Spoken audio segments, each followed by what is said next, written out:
Et bonjour, je vais parler de la famille Delon. Décidément, le feuilleton Delon n'est pas terminé, ça ne fait que commencer. On croyait s'être débarrassé de toute cette histoire avec l'éloignement d'Hiromi. Vous savez, la dame de compagnie tirée compagne de l'acteur qui est auprès de lui, qui s'est retrouvée prise en sandwich par toute la famille Delon au sujet des biens de celui-ci. Ils se sont bien occupés d'elle, en se débarrassant d'elle, en l'amenant devant les tribunaux. Et aujourd'hui que la page Hiromi est tournée, ils se retournent les uns contre les autres. On parle de deux clans. Le clan des fils Delon contre celui de Anouchka et d'Alain Delon. Les frères dont Anthony Delon est à la tête de toutes les accusations, l'accuse d'utiliser son père afin de se faire une place privilégiée auprès de celui-ci. Il se trouve toutefois que Alain Delon lui-même avait mis au devant de la scène sa fille, l'avait mis au milieu de ses affaires en faisant d'elle son exécutrice testamentaire, chose qu'il essaye maintenant contre lesquelles luttent les deux frères Anthony et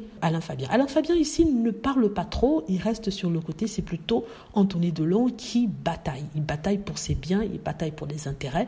Il a peut-être l'impression que Alain Delon, au moment où il s'en ira, laissera tout à sa fille, parce qu'on connaît les relations entre Delon père et Delon fils, dont ils ont père qui se retrouvent pas expoliés, n'est-ce pas, qui se retrouvent avec moins de choses que leur sœur. Même si on ne peut pas déshériter ses enfants, il y a des moyens de leur donner moins qu'à d'autres. Donc, c'est la bataille devant les tribunaux. On croyait qu'ils étaient soudés après la photo de Noël qu'ils avaient postée sur les comptes Instagram, n'est-ce pas? Une photo de famille où on voit Alain Fabien et Alain Delon accompagné de ses deux filles aux côtés d'Alain Delon tout affaibli. C'est difficile à voir, il a vraiment passé le cap, on va dire. Mais il n'y a pas de trace de sa toute petite, sa plus jeune, c'est qu'il a toujours aimé Anouchka Delon, n'est-ce pas? Parce que celle-ci avait des problèmes de santé. Puis, sur une autre photo, on voit Anouchka avec Alain Delon, qui s'étant réunis après les fêtes de Noël. On voit un Alain Delon en peine sur cette photo que je vous montre. J'ai l'impression qu'il est très fatigué.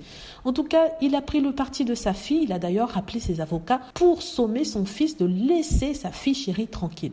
Ça peut sembler assez difficile qu'un père demande à un autre fils de laisser sa petite fille chérie tranquille. On voit quand même une certaine différence de traitement. En même temps, est-ce que Anthony a raison? Ça, personnellement, je ne sais pas. Je trouve seulement que c'est triste de voir la famille se chamailler. Au moins, quand Johnny Hallyday a foutu la merde, entre guillemets, au moins, il était parti de laissant ceci se débrouiller sans qu'il ne soit présent. Ici, on voit un père voir ses enfants se déchirer. C'est vrai que s'il n'avait pas voulu ça, il aurait donné par égal à chacun des enfants et non donné tout à Anouchka Delon. D'après certains, donc je ne fais pas partie de leur cercle intime, donc je ne connais pas, je ne fais que donner mon commentaire par rapport à ce que j'ai lu, n'est-ce pas? Donc ça a sûrement été un Noël chargé pour la famille, avec tous les avocats, les maîtres, les cours. Et ça sera sûrement quelque chose de plus lourd avec cette nouvelle année 2024. En tout cas, on leur souhaite que le meilleur, qu'ils trouvent un terrain d'entente et que le feuilleton Delon s'arrête. Voilà, dites-moi ce que vous en pensez. J'espère que vous avez aimé la vidéo. N'hésitez pas à cliquer sur like si c'est le cas, à vous abonner pour plus de vidéos et à cliquer sur la petite cloche afin de être averti lorsque je poste une nouvelle vidéo.